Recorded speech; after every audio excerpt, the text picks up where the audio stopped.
All right. Do you care if I refer to you as Devin in the video, that's Mrs. fine. Becker? Okay. Yep. All right. So we are talking about the observation that I came in and did about math. It was about a week ago now. First off, I wanted to start off with some of your strengths. So based on what I saw, and I printed this out for you too. You were really strong in a lot of areas, but one I really noted was teaching standard number 2. You have a lot of knowledge of your students' development and their learning experiences and what you can do to connect your content to where their development's at.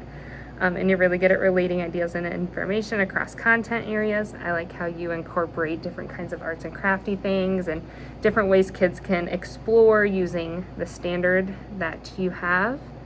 So that's one of them. Teaching standard number 6 was another one I noted. That you did really well in all areas there. Your classroom community, even though you have some harder students, it's as active and social as it can be. I know sometimes you have those challenges where a student has to be taken out or whatnot, but your kids are good at, then coming back to you and refocusing. And they come in every day from what I see, even in the hallway, happy and excited to learn. So that's exciting to see. Even given the challenges that you have. And I noticed that throughout your lesson, you plan for different differentiation. Like with some of your students, they needed your para's help more while you're working with your small group than others. And in your small group, just the conversations you're having, even though the materials are all the same, you use different language to help different students understand, which I thought was really cool. And then I also wanted to point out teaching standard number 8.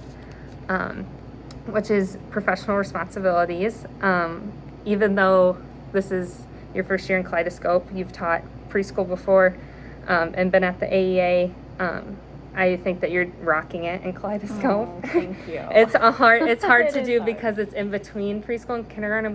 We'll talk about this later, but we don't have like a set curriculum or standards even designated for Kaleidoscope. But I know that's something you're trying to work on with the administrators here, so I think you're just really doing a great job at meeting the things that the district wants you to meet, and then even pushing it further and trying to make the Kaleidoscope program better, which is really great to see.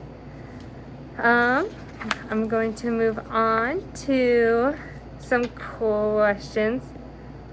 I think here we're going to go with some of these first ones here. What part of your lesson did you feel went well, and which areas do you wish you could have gotten better at or gone better? I think the read aloud went really well because kids were able to make connections with what was meaningful to them and share with the whole group. Yeah. And so then that was really exciting for them. So I think anytime you can make something meaningful and relatable and connect their prior knowledge, always makes things more enjoyable because you see the excitement in their eyes. And it's like the light bulb moment. It just kind of clicked and made connections. So I think the story itself was fun because we could be creative and throw ideas out there.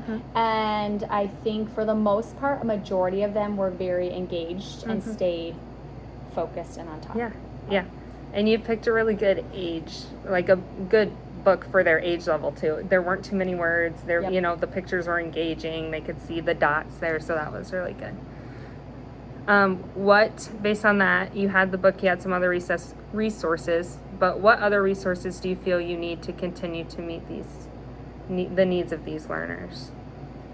I would say right now, just because it is the beginning of the year and we're still trying to figure out where they are coming from, so it is a very unique group. Some of my kids have 2 years of preschool under their belt. Some have 1. Some have none. This is their first school experience. So for me, it's still trying to figure out where they're at. I'm trying to do a lot of formative assessments right now to figure out where they are in order to kind of guide me on where I should go next.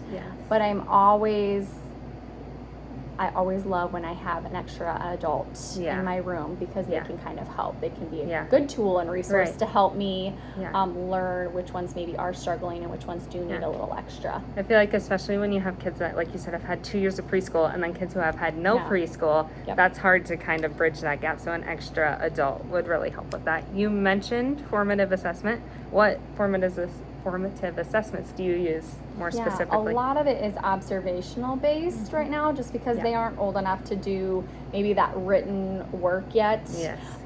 Exit tickets, we will hopefully get to something like that later on in the year when they're a little bit more mature and ready for that concept, but a lot of it's observational. So for this particular lesson, I may note what numbers kiddos could identify, and then that one-to-one counting when they were with me at that small group. Yeah. Yep. So while you're working with that small group on your table, I noticed some strategies you used, but what specifically has helped you make sure everybody else is on task while you're working with that So I group? really like to do before I send my kids to work in those small groups. So I always have one adult, so they are with a group, and then I'm with a group, and then my independent group. I really try to make sure before they go off, we do a practice of I do, we do, you do. So we practice as a whole group what the expectation is. I model that, then we practice it together, and then I have them go do it, just because they need to know what the expectation is in order to be able to do it. Yeah, that's a great strategy. I've noticed that even teaching here in kindergarten, to use, because they can really then visualize it. It's like that, like, gradual release of, okay, now you know what to do, so you can do it. As your students become more used to their schedule and their school day, what additional expectations will you anticipate that your students will be able to achieve now that they're not like, when's lunch? They know, the schedule. Right. I'm hoping to be able to utilize more instructional time. Things can kind of pick up with a little bit more rigor, and I think overall having more independence. Right now we're doing a lot of hands-on manipulative learning, which is great, and I know that is something I want to continue, but I think it would be nice to be able to kind of move a little further into having them be able to pick up that pencil and write more, and be able to build those skills for kindergarten. Yeah, and even stamina too, building that academic stamina is great. You kind of just mentioned this too. How do you continue to protect academic learning time to ensure smooth transitions between small groups?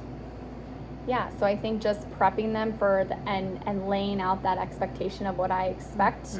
I have visual timers, so they know when that 8 to 10 minutes is up. Yeah. And they know I always give them a 1 minute notice before we're going to rotate, so they know when to clean up. We move on to the next. So I really spent a good chunk of my time at the beginning of the year setting up those procedures and expectations to hopefully limit disruptions and confusion. And I wanted to note too, your classroom is set up in a great way so that students can, flow without getting so distracted by, let's walk through the front carpet and through the library and back to you thought about that when you're setting up your classroom, which is really cool to see. What will you add to your future instructional planning based on what we've talked about so far? And I have a couple more things to share with you, but what has sparked an idea in your brain based on these conversations? I think really overall, just for me to take the time to really try to dig into how we merge that preschool standards and expectations and then the Iowa core standards and expectations and where that puts us as Kaleidoscope. So I do have a pretty good knowledge and background of child development in preschool world, and now it's really trying to collaborate with you guys as kindergarten teachers to see where you guys expect them and want them to be ready, and how I can do that and include that into my curriculum. Yeah, as I was writing this up, trying to find areas for improvement, it was so hard for me to find one based on your lesson because it went so well. But one area that, and I know we've talked about this before, is determining those essential standards for Kaleidoscope and figuring that out, and that will take time like anything. But even just getting a start on it is great, and I know you have, so I'm excited to see where that goes. And then the other one I added was, you kind of mentioned having more academic time as you get them used to the schedule and the rigor, finding a time to make sure we're hitting like intervention groups throughout. the week, the date. It depends on the student how much they need, but Right. making sure we have time for those as well when you have so many little busybodies and all those things going on. But those are really the only two suggestions I had for further improvement. But overall, you did really well, and I'll let you keep a copy of Perfect. these. Thank you. Yes, and we will meet again in a few weeks. But Perfect. thank you so That's much good. for Thanks everything. For coming in to hang yeah. out.